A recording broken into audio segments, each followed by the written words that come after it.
What's up, peeps? Mike Vapes here.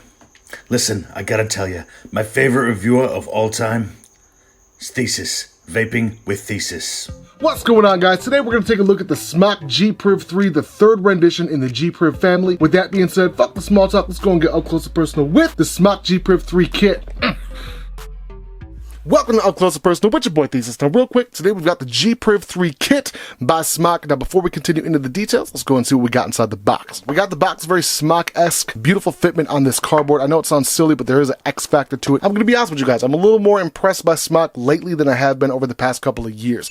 Pop it up on top, we got a styrene plate that is press molded. It does fit very well, not worried about it in shipping in terms of transit. Battery warning card, warranty card, never had to use Smok's warranty. However, with any large company like Smok, I have heard mixed things about their warranty. More paperwork, we've got the manual in here, beautiful and full color, which I would expect from Smok. Smok is one of those companies where it's hit or miss for me over the past few years, but the past previous, I don't know, 3, maybe 4 devices I've reviewed of theirs have so far been pretty damn excellent. The tank sits right here, TFV16 light. We've got extra O-rings, USB-C cable, decent quality by the way, worth keeping. Extra 5mm bubble glass, dual mesh coil, not my favorite, but it's a decent coil. I like the single one better. The single one does not sound as nice, but the single mesh coil, in my opinion, tastes just a hair better. Now, for the pièce de résistance, or however the fuck you say it. The G-Priv 3, as soon as I seen it, I wanted to pick it up, mostly because I really enjoyed the first version and second version. I've got the first version right here.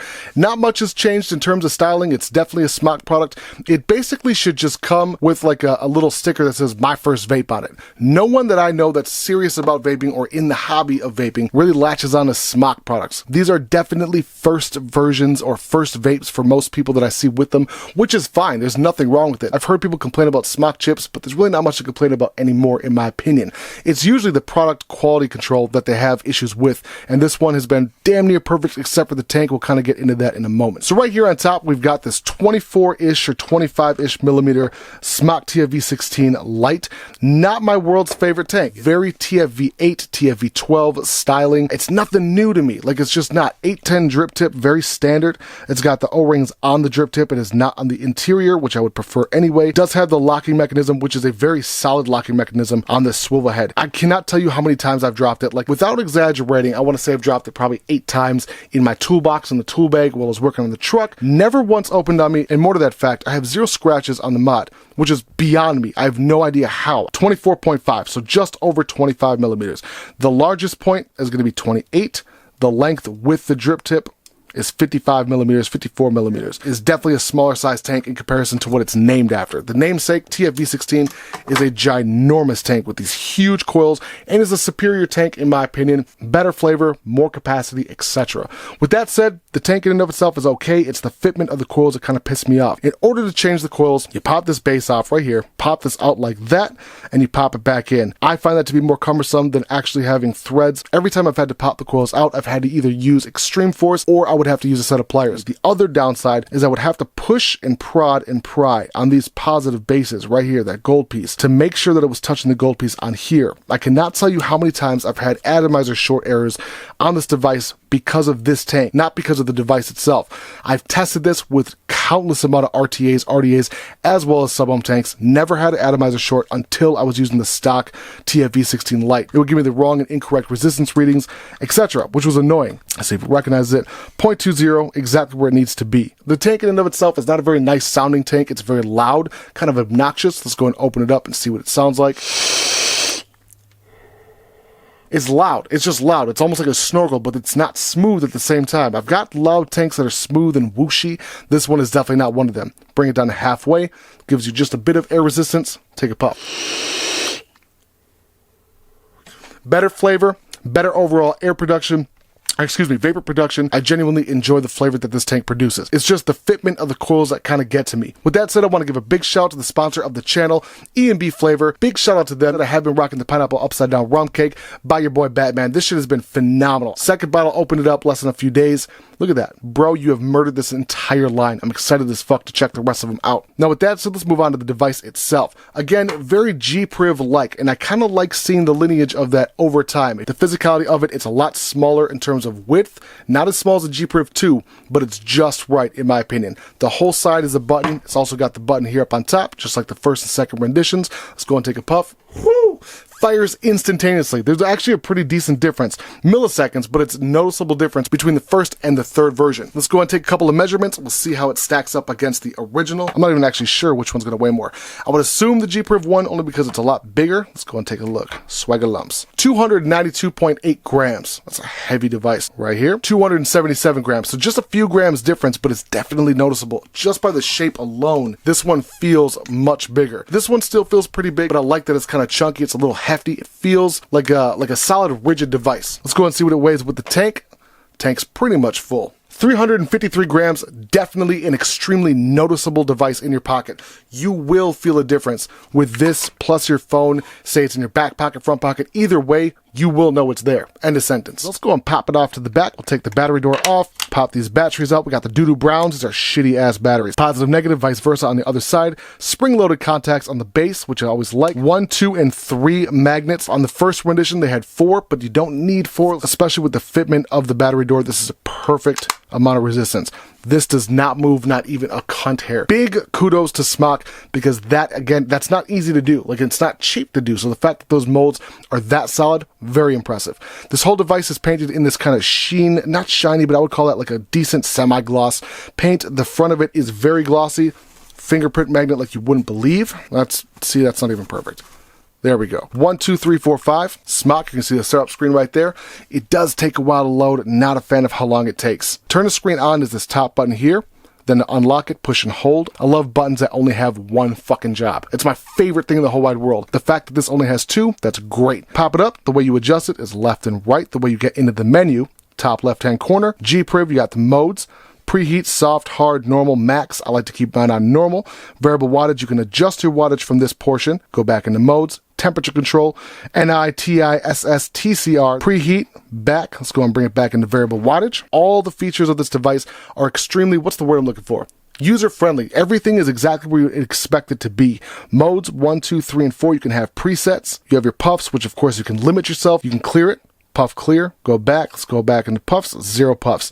I wish there was just a button where I'd hit it and it would turn to 0. Go back, we have settings, we have general, we have chip. This will show you exactly which chip you've got. 50 amp max current through this chip, by the way, is pretty fucking impressive. Passcode, you can set a passcode, which I like. That's going to be more child resistant or just theft resistant. It's going to turn this into a brick. If someone steals this, they can't figure out your code, turns it into a brick, boom, they're done, they're frustrated. I don't know why that's so satisfying for me to think about, but it just is. I enjoy that shit. Go ahead and go back into the menu, settings, theme. You can of course change whatever color you want. Up here in the top right hand corner, you've got exact battery percentages A and B. I can't tell you how much I like the fact that they're labeled each individual battery. It's not a big thing, but you can actually use that to identify or diagnose which battery is going bad. So for example, if you have a set of batteries that aren't married, one of them is going bad and you bought it maybe a year ago, you have another battery that's in there you bought maybe 6 months ago, and one drains way faster, it's time to let it go, throw it away. You'll know exactly which battery that is. I like that a lot. Bitch, it's okay, mother truckers. Now with that being said, that's basically a solid rundown of the Priv 3. Let's go and get back to regular view, son. My final summation is this. The Smok Priv 3 is an unnecessary but worthy addition to the GP family. I say GP because I'm cool like that. So the Privs, in my humble opinion, have been a great device since day one. I really enjoyed the first version. I also enjoyed the second version. I liked how skinny it was, etc. But you know what? The third version feels a little bit more chunky than number 2, but it's also a really user-friendly device. Look, if I was just getting into vaping, I wanted to hit myself a sub-ohm system or a system that can handle, virtually anything with the amount of wattage I want to put to it. This would be where it's at. I am also someone who's pretty hard on Smok. Like, look, I've beat the piss out of this device. Most of my Smok devices I purposely put through the ringer because I know the quality control just isn't there with this company. To me, Smok is a lot like Walmart. I have no love for Walmart. Walmart goes into small towns, fucks up the entire, your main street situation. However, there is a place for Walmart. You can take the good with the bad. Smok is a similar situation in my opinion in terms of vaping, especially when it comes to people's first sub-ohm devices. Now in terms of that relating to the Priv, I didn't expect the Priv to be quite as good as it's been for the past few weeks, especially the Smok TFV16 Lite.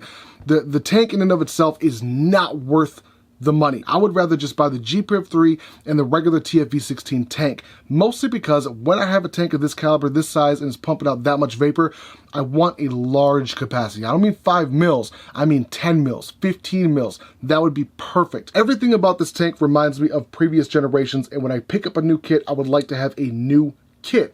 not something that basically looks like a TFV12, TFV8, TFV4, so on and so forth. And with that said, the upgrades on this TFV16 Lite, such as the press fit coils, don't do it justice in my opinion, especially not with that nave. The TFV16, in my opinion, is a great sub-ohm tank. This is a good sub-ohm tank with ill-fitting parts, at least in my kit. The coils that came in my kit, plus the extra coils I purchased, I'll get atomizer error readings on a non-stop basis on this device, on other devices like the EH Pro 200, etc. Although when it is working, when that 0.2 ohm coil is working, the flavor on it is spectacular.